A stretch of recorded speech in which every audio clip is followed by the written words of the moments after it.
Hey guys, welcome back to another Flesh and Blood video. This video is proudly brought to you by the House of Cards, the official sponsor of my stream. Be sure to check out the link in the description below for all of your Flesh and Blood needs. As you guys know, I've been playing Azalea this week, and I've learned that Azalea is a ton of fun and a super intricate deck. When you pair learning Azalea into playing against a new hero, Kayo, for the first time, it's bound to be a fun match. My initial thoughts on the matchup are that Azalea has on hits and Kayo doesn't have on hits. So Kayo's going to have to get out ahead pretty fast and keep that tempo up to really put Azalea on the back foot. Otherwise, Azalea can just dominate her way to victory. Thanks for stopping by, guys. I hope you enjoy the match. All right, playing against the new Kayo. I'm actually really excited to play this. Ooh, I wonder if this is like some kind of combo style, like with Skullhorn in the deck. That's super spicy. I have yet to play against Kayo, and the only real Kayo games I've seen so far have come from Second Cycle Fab. By the way, if you guys don't watch them on YouTube, they're amazing. Great channel to watch. So, create a Might token, okay. And then this is 5 go again. And because they discarded E-Strike, that is so good. There's so much value in that. Discarding the E-Strike to make a Might token. Start of your next turn, destroy this, and your next attack gets +1. This is already cool. Like, this is awesome. Even if I lose this game, I'm actually super excited to play against this deck.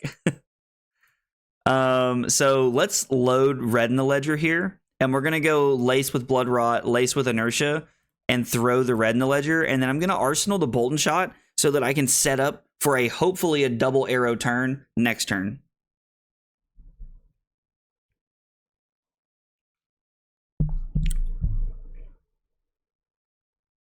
I'm curious to see how they block. It's hilarious that they named him Armed and Dangerous when he only has one arm. Like, maybe that's like what they were going for here. I don't know. It's tough to tell. Like, Red in the Ledger probably doesn't affect them too much, honestly. I don't know. Maybe they're looking to play more cards like Madcap Charger, where it's like you get go again, like off this stuff. I love that you can play E-Strike. I wonder if Rouse will be played, or I mean, because if you have a 6 and a 5, it's a 7 and a 6 in your hand, right? So having Rouse in your hand is actually insane.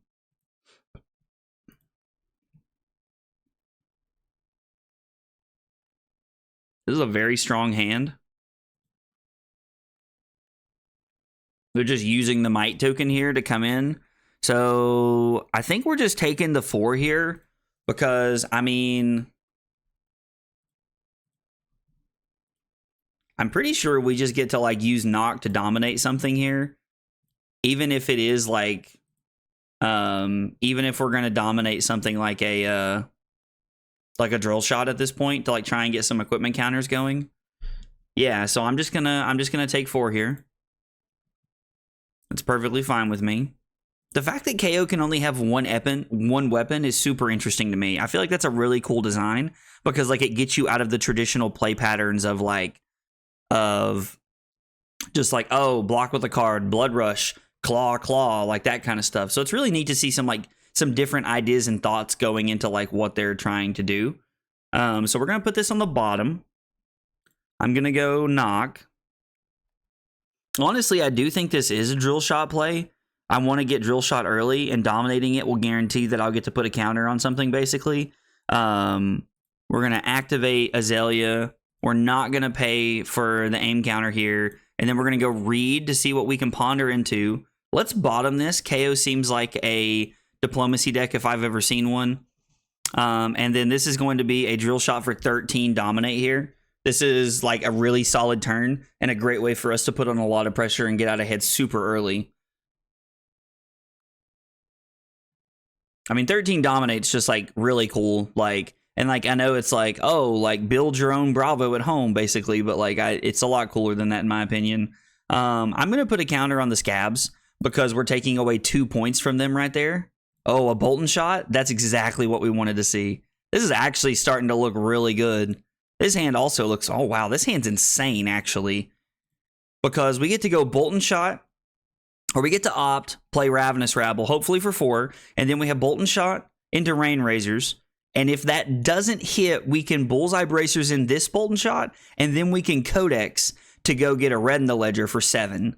So we get to come in for 7 with Red in the Ledger here. And then we're also getting to have 4, 5 is 9, and 6 is 15, plus 7.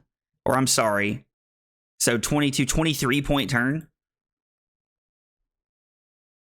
Oh man, and they discarded a Zealous Belting and it got go again. This is so much fun. Like, I know I'm like really far ahead right now, like at least it feels like I am, but this is really cool. I honestly love seeing cards like that get discarded and like it really like put my opponent like it's just so much fun to like see the interaction. Honestly, big shout out to Talishar because this card got spoiled like 2 or 3 days ago, and they've already started putting the code in for Zealous Belting and E-Strike. Like, Talishar does not get enough credit, in my opinion. Yeah, let's just leave that on top. We'll go Rabble into Rabble here, which I think is perfectly fine. We're going to throw a Bolt and Shot. I'm going to play Rain Razors as an instant so that it's now for 5. We're going to reload this Bolt and Shot. This Bolt and Shot's going to be for 6. And then, yeah, we'll load the Codex of Frailty. Not that it really matters. And we get to go get a Codex of Frailty. And then from here, we actually get to get a Red in the Ledger. And we get to come in for 7. And then we're going to arsenal our Ravenous Rabble. We just had a 22 point turn without using Bullseye Bracers. We just made our Rain Razors a 0 for 6. Looking like Lexi a little bit right there. That was an insanely fast game and truly a performance of how crazy good Azalea is. You can tell at the end of the game that my opponent just got tired of the game and how it was going, and so they just stopped blocking so that the game would end. But honestly, I was up 19-28 with a 22/23 point hand if I wanted to use the Bullseye Bracers there, and I think that was going to be enough to put me in the driver's seat for the rest of the game regardless. I don't really think it's fair to sit and say that this match is like a very indicative of how the matchup will go over time. People are learning Kayo and they're making new builds for the heroes, so like nobody's figured out the best build for Kayo yet, so it's hard to say what this matchup will look like even a month from now. If you guys see anything you think I could have done differently, let me know in the comments down below. I'd love to hear about it. If you liked the video, be sure to like and subscribe for more content. Thanks for watching, and I'll see you next time. Take it easy, guys.